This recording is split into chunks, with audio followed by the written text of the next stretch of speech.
কোন বদ আকীদাধারীরে আল্লাহ ওলি বানায় না। কি কথা কন না কেন? গাউসে পাক হুজুর মাইজ ভান্ডারী রাহিমাহুল্লাহ, আল্লাহু আকবার, তিনি আল্লাহর ওলি ছিলেন, কোনো সন্দেহ আছে? কোন বেদাতীরে, কোন বদ আকীদাধারীরে আল্লাহ ওলি বানায় না। মনে রাখবেন, এটা সারা জীবন মনে রাখবেন। আহলে সুন্নাত ওয়াল জামাত ছাড়া কোনো মা ওলির জন্ম দিতে পারে নাই। সুন্নি মুসলমান ছাড়া কোনো মা ওলির জন্ম দিতে পারে নাই, কখনো পারবে না, এটা মনে রাখবেন। হুজুর গাউসে পাক খাজা বাবা আজমেরি, বাবা শাহজালাল ইয়ামানি, বাবা বদর শাহ আউলিয়া, কুতুবউদ্দিন কাকি, নিজামউদ্দিন আউলিয়া, হুজুর মুজাদ্দিদ আল ফিসানি, খাজা বাহাউদ্দিন নাসরুল বুখারী, খাজা বাকি বিল্লাহ, আলী ফাহমুদি তুসি, শেখ আব্দুল হক মুহাদ্দিস দেহলভী, পৃথিবীর যত বড় বড় ওলি হাস্তি যারা এসেছিলেন সবাই আহলে সুন্নাত ওয়াল জামাতের আকীদাধারী ছিলেন। আহলে সুন্নাত ওয়াল জামাত ছাড়া কোনো মা ওলির জন্ম দিতে পারে নাই, ওলির জন্ম দিতে পারে নাই, ওলির জন্ম দিতে পারে নাই। আব্দুল ওহাব নজদীদের মধ্যে আপনি দেখবেন কোনো ওলি নাই, কোনো সুফি নাই। কথা কন না কেন? কোন সুফি আছে? আব্দুল ওহাব নজদীর দলের ভিতরে কোন সুফি আছে? কোন সুফি নেই, কোন ওলি নেই, অবশ্যই নাই। সারা পৃথিবী তন্ন তন্ন করিয়া, সাত আসমান জমিন তালাশ করে খুঁজে আপনি একটা দেখাইতে পারবেন না, একটাও পাবেন না। এই জন্য সুন্নি জামাত হক, এটা আপনাকে বুঝে কবরে যেতে হবে। এই জন্য রাব্বে কারীম বলছে ওয়াকুনু মা'আস সাদিকিন, তোমরা সাদিকদের অন্তর্ভুক্ত হও, আমার ওলিদের সোহবতে চলে যাও। আল্লাহর কোরআন বলছে আনআমাল্লাহু আলাইহিম মিনান নাবিয়্যিন ওয়াস সিদ্দিকিন ওয়াস শুহাদাই ওয়াস সালিহিন। কোরআনের উপরে পৃথিবীতে কোনো দলিল নাই। মালিক বলছে আমি আল্লাহর নিয়ামত চার শ্রেণীর উপরে, এক নম্বরে নবী আলাইহিমুস সালামগণ, দুই নম্বরে সিদ্দিকিনগণ, তিন নম্বরে শুহাদায়ে কিরাম, চার নম্বর সুলাহে কিরাম, অর্থাৎ সালিহিন যারা ছিলেন, আল্লাহর ওলি যারা ছিলেন, সুফিয়ানে কিরাম যারা ছিলেন, আউলিয়া কিরাম যারা ছিলেন, আল্লাহর নিয়ামত তাদের উপরে নাজিল হয়। আল্লাহর কালামে, আল্লাহর জবানে আল্লাহ বলতেছেন, আর রাব বলতেছেন ইহদিনাস সিরাতাল মুস্তাকিম সিরাতাল্লাযীনা আন'আমতা আলাইহিম। হুজুর গাউসে পাক যে রাস্তায় ঘুমাইছে এটা ইহদিনাস সিরাতাল মুস্তাকিম। খাজা বাবা আজমিরি যে রাস্তায় ঘুমিয়েছেন, যেই আকীদা ঈমান আমলে ঘুমিয়েছেন, এটার নাম ইহদিনাস সিরাতাল মুস্তাকিম। হুজুর মুজাদ্দিদ আল ফিসানি সিরহিন্দি যে ঈমানে আকীদায় ঘুমিয়েছেন, এটার নাম ইহদিনাস সিরাতাল মুস্তাকিম। খাজা বাহাউদ্দিন নাসরুল বুখারী, হযরত ইমাম আযম আবু হানিফা রাহমাতুল্লাহি আলাইহি, ইমাম আবু ইদ্রিস আশ-শাফি রাহমাতুল্লাহি আলাইহি, ইমাম মালিক ইবনে আনাস রাহমাতুল্লাহি আলাইহি, ইমাম আহমদ ইবনে হাম্বল রাহমাতুল্লাহি আলাইহি, কুতুবউদ্দিন কাকি, খাজা বাকি বিল্লাহ, হুজুর মুজাদ্দিদ আল ফিসানি, হুজুর শাহজালাল ইয়ামানি মুজাররদি, বদর শাহ আউলিয়া সহ, 12 আউলিয়া সহ, 360 আউলিয়া সহ এই জমিনের কোটি কোটি ওলিরা যে ঈমানে, যে আকীদায় ঘুমিয়েছে, এটার নাম ইহদিনাস সিরাতাল মুস্তাকিম।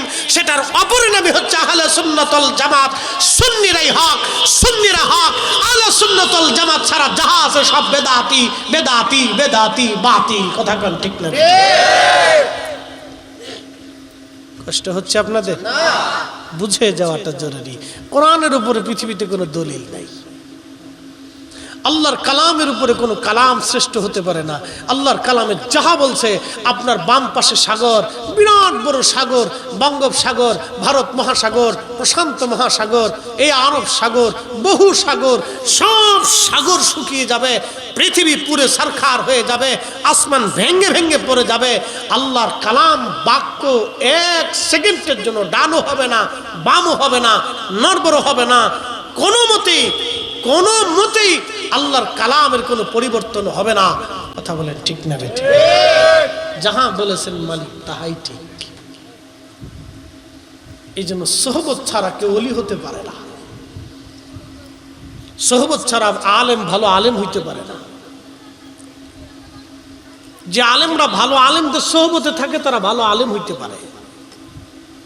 এই জন্য আলেম হইতে হলে সোহবত লাগে। সালমান ফারসি বললেন, ওই পাদ্রী তিনি ইন্তেকাল করবেন, আমার উরুর উপরে তার মাথা। বললাম হুজুর আপনি তো মারা যাবেন, আমার জীবনের শত শত বছর পার হলো, বহু যুগ আমি পার করেছি গির্জায় গির্জায় পাদ্রীর খেদমতে আল্লাহ পাওয়ার জন্য। হুজুর আপনি আমার এই শেষ ঠিকানাটা দিয়ে যান, কোথায় গেলে আল্লাহ পাওয়া যাবে? পাদ্রী ডাক দিয়ে বলল, সালমান রে, আমার জানা মতে সারা পৃথিবীতে কোথাও হাক্কানি রব্বানি পাদ্রী নাই। তবে শুনে রাখো, তাওরাত আর জবুর আর ইনজিলের নিদর্শন অনুযায়ী আমার মন বলে এই জমিনে আখিরি নবী রাহমাতুল লিল আলামিনের বেলাদাত জন্ম মোবারক হয়ে গেছে। চিৎকার মেরে জোরে বলেন না মারহাবা।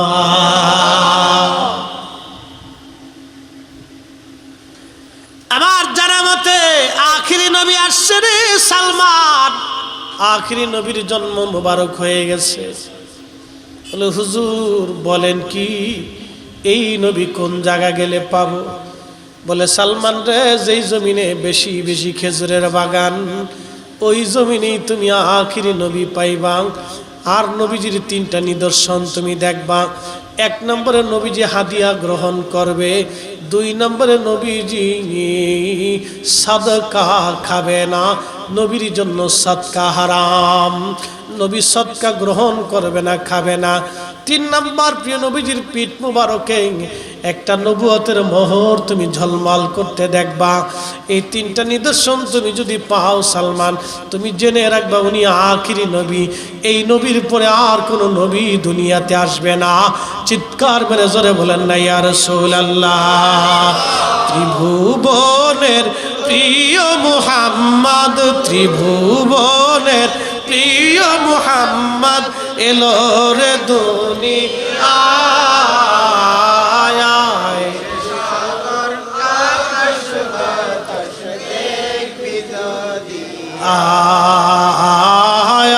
আয় রে সাগর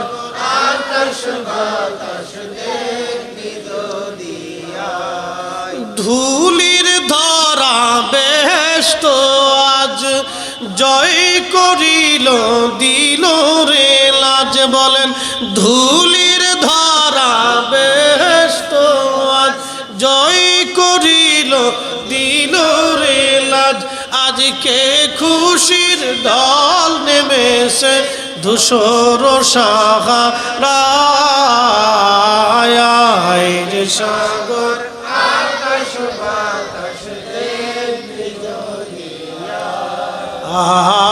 আয় রে সাগর আকাশ বাতাস।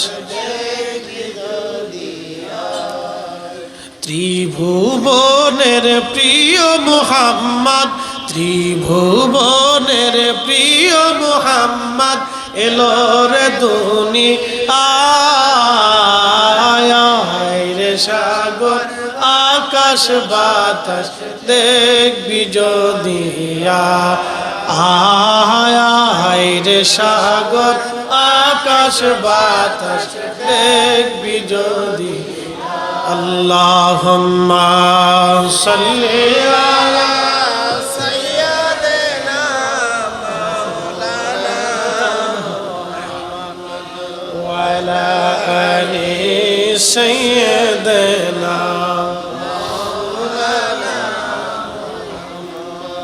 আমার কথা কি আপনারা বুঝতে পারেন তো? ইনশাআল্লাহ আল্লাহ কবুল করুক, সকলে বলে না আমিন। তাহলে বুজুর্গ হওয়ার জন্য সোহবত দরকার আছে না নাই? তাহলে অলিদের দরবার আমাদের দেওয়ার প্রয়োজন আছে কি না? অবশ্যই অলিদের বারগাহে। বলে হুজুর মারা গেছেন, মাজারে যায় কি করব? শোনেন, অলিরা ইন্তেকালের পরেও কবর মোবারক থেকে, মাজার শরীফ থেকে তারা দেখতে পায়। মারহাবা বললেন না? শুধু অলিরা না, আপনি সাধারণ কবরে গেলেও তারা দেখতে পায়। আপনার মায়ের কবরের পাশে দাঁড়াবেন, তারা দেখে, তারা আপনার কথা শুনে, তারা আপনার সালামের জবাব দেয়, তারা আপনার দোয়াগুলি গ্রহণ করে এবং আপনার জন্য কবর থেকেও তারা দোয়া করে। ওলিরা তো আরো ঊর্ধ্বের মাকাম, তাদের মাকাম তো আরো 70 গুণ। আল্লাহু আকবার। ইন্তেকালের পরে ওলিদের মাকাম আরো 70 গুণ বেড়ে যায়। আর সাধারণ মুসলমান তো ইন্তেকালের পরে তারা কবর থেকে দেখে। তারা কবর থেকে দেখে, আপনার সালাম শুনে, আপনার মার জিয়ারাত, জিয়ারাত শব্দের থেকে সাক্ষাৎ। এই জন্য মাঝে মধ্যে কবর জিয়ারতে যাবেন, কবরের পাশে দাঁড়াবেন। আল্লাহর ওলিরা মাজারে চলে গেছে, অসুবিধা নাই। আপনার বাড়ি চট্টগ্রামের বাঁশখালী, চলে যাবেন আপনি মাইজ ভান্ডার, চলে গেলেন আপনি বদরশাউলিয়া, চলে গেলেন আপনি সুদূর সিলেটে বাবা শাহজালাল আমিনী মুজাররিদি, চলে গেলেন দক্ষিণবঙ্গে খান জাহান আলী, চলে গেলেন সুদূর ভারতে হুজুর গাউসে খাজা বাবা আজমিরি, চলে গেলেন কুতুবউদ্দিন কাকি, চলে গেলেন নিজামুদ্দিন আউলিয়া, চলে গেলেন আপনি পাকিস্তানের লাহোরের দাতাগঞ্জে বক্স রহমাতুল্লাহ আলাইহি, চলে গেলেন আপনি মুজাদ্দিদ আল ফিসানি সেরহিন্দি পাঞ্জাব, চলে গেলেন আপনি হযরত খাজা বাহাউদ্দিন নাশবন্দ বুখারী উজবেকিস্তানের বুখারা নগর। আপনি জিয়ারতে চলে যান, মাজার শরীফের পাশে দাঁড়ান, সালাম আপনি দেন। আল্লাহর ওলি আপনার সালাম শুনবে, সালামের জবাব দিবে। আপনি যা হাদিয়া দিবেন বিনিময়ে আল্লাহর ওলি আপনার জন্য দোয়া করবে। আল্লাহ রাসূল বললেন, আল মারউ মা মান আহাব্বা, দুনিয়াতে তুমি যারে ভালোবাসবা কিয়ামতের ময়দানে তার সঙ্গে তোমার হাসর নাসর হয়ে যাবে। আল্লাহর ওলিদের জিয়ারতে ঘন ঘন যাবেন, তাদের সাথে মোহাব্বত রাখবেন, কিয়ামতের ময়দানে তাদের সঙ্গে হাসর নাসর হবে। যারা ওলিদের থেকে আপনাকে জুদা করতে চায়, বুঝবেন এই সব হলো শয়তানের দালাল। কথা বুঝে যাওয়াটা জরুরি। তাদের সাথে সম্পর্ক রাখবেন। আপনাদের দেশে একজন এমপি বা মন্ত্রী বা ডিসিএসপির সাথে মানুষ সম্পর্ক করতে চায়, কারণটা কি? দুনিয়াবি কিছু ফায়দার জন্য। দুনিয়াবি ফায়দার জন্য যদি একজন মন্ত্রীর সাথে আপনার সম্পর্ক করাটা আপনার জন্য বেশি মনের খায়েশ আসে, তাহলে আখিরাতের ফায়দার জন্য আপনি কেন ওলির সাথে সম্পর্ক করবেন না? আখিরাতের ফায়দার জন্য আপনাকে ওলির সাথে সম্পর্ক করতে হবে, তাদের সাথে মহব্বত রাখতে হবে, তাদের জিয়ারতে ঘন ঘন যাইতে হবে।